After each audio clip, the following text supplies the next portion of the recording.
Hello, and welcome to Explanations, where everything has an explanation.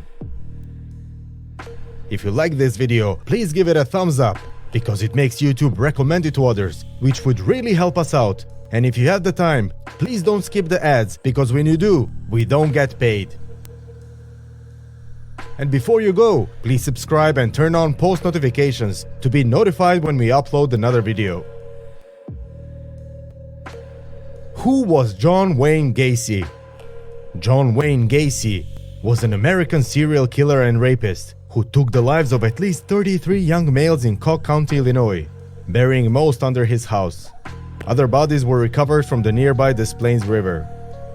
Sometimes known as the Killer Clown for his habit of dressing in a clown costume and makeup, Gacy had an abusive childhood and struggled with his homosexuality. After being convicted of sexual assault in 1968, Gacy's murders were discovered. Gacy was born on March 17, 1942 in Chicago, Illinois. The son of Danish and Polish parents, Gacy and his siblings grew up with an alcoholic father who would beat the children with a razor strap if they were perceived to have misbehaved. His father physically assaulted Gacy's mother as well. Gacy's sister Karen would later say that the siblings learned to toughen up against the beatings and that Gacy would not cry. Gacy suffered further alienation at school. Unable to play with other children due to congenital heart condition that was looked upon by his father as another failing. He later realized that he was attracted to men and experienced great turmoil over his sexuality.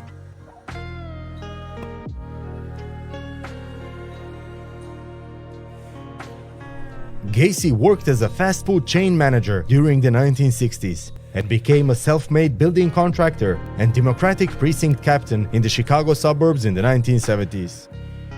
Well liked in his community, Gacy organized cultural gatherings and was active in political organization and the JC's civic group. He was married and divorced twice and had 2 biological children, in addition to 2 stepdaughters.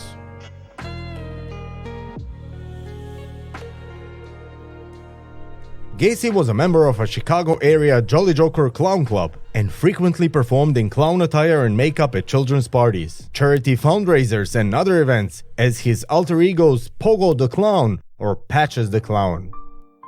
The Killer Clown sometimes lured his victims with the promise of construction work or some other ruse, and then captured, sexually assaulted, tortured, and eventually strangled most of them with his hands or with a rope. Years later, during a conversation with detectives while he was under surveillance, Gacy discussed his work as a clown, remarking, "Clowns can get away with murder."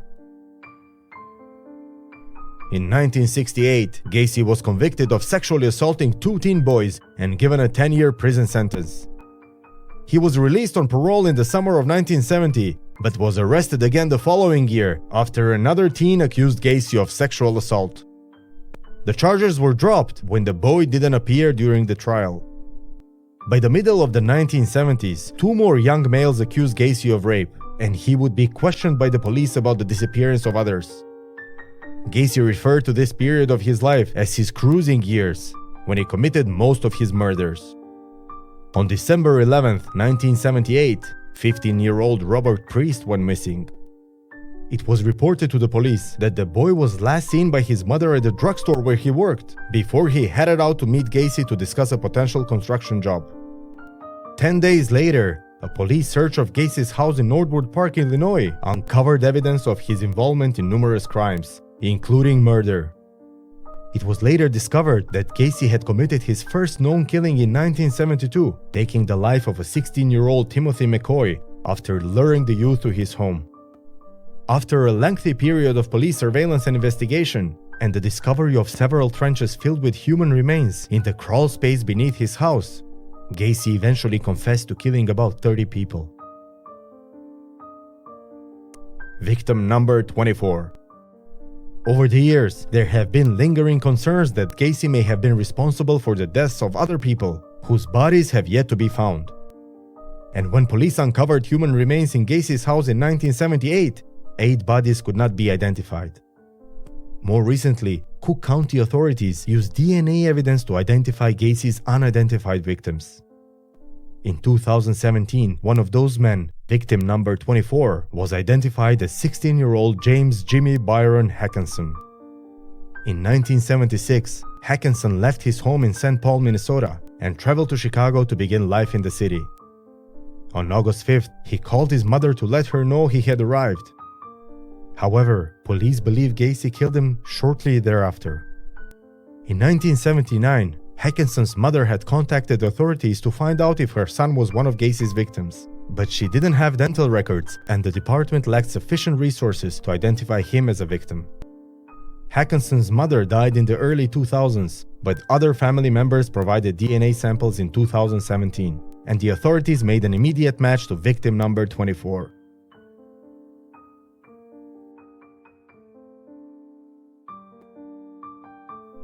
Gacy's trial began on February 6, 1980. With Gacy having confessed to the crimes, the arguments were focused on whether he could be declared insane and thus remitted to a state mental facility. Gacy had told the police that the murders had been committed by an alternate personality, while mental health professionals testified for both sides about Gacy's mental state. After short jury deliberation, Gacy was ultimately found guilty of committing 33 murders, and he became known as one of the most ruthless serial killers in US history. He was sentenced to serve 12 death sentences and 21 natural life sentences.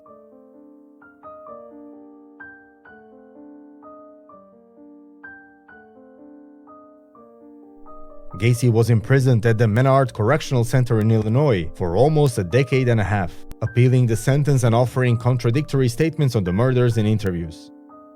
Though he had confessed, Gacy later denied being guilty of the charges and had a 900 telephone number set up with a 12-minute recorded statement declaring his innocence.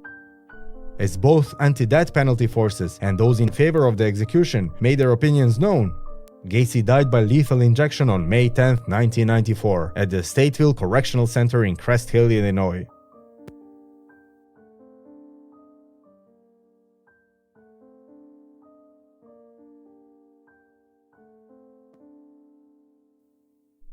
While imprisoned at the Menard Correctional Center, Gacy took up studying the visual arts, especially painting. His paintings were shown to the public via exhibition at the Chicago Gallery. Many of his paintings depict Gacy as Pogo the Clown. In 2017, Mallock's Auction in Shropshire, UK, auctioned off a number of Gacy's artwork, as well as crime scene pictures from Gacy's trial. 3 of Gacy's paintings, including 2 originals of I'm Pogo the Clown and They Call Him Mr. Gacy, sold for £4,000 and £325 respectively. 8 other works went unsold. A 1992 television movie titled To Catch a Killer explored the efforts to find out what happened to the missing teenage boys who were later discovered to be among Gacy's victims.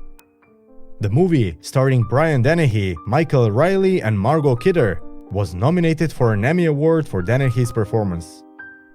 According to Dennehy, Gacy wrote a letter to him from prison protesting his portrayal in the film and proclaiming his innocence.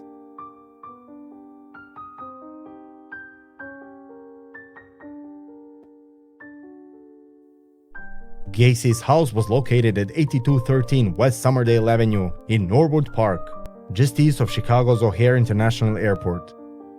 On several occasions, visitors and family members reported that the house had an unusual stench, which Gacy attributed to mold or rodents. A simple, one-story ranch house in a middle-class neighborhood, Gacy had outfitted his home with a trapdoor leading to a crawl space beneath the house, where he would dispose of many of his victims' bodies. Others were buried in the backyard or dumped in the nearby Des Plaines River. In 1978, with Gacy under arrest, the house was dismantled in an effort to find more evidence. The following year, the house and all the structures on the property were demolished, and the new house was eventually built on the property.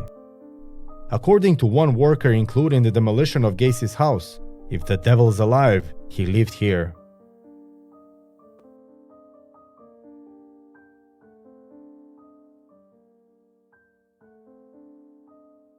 Thanks for watching. Please do not forget to subscribe to our channel.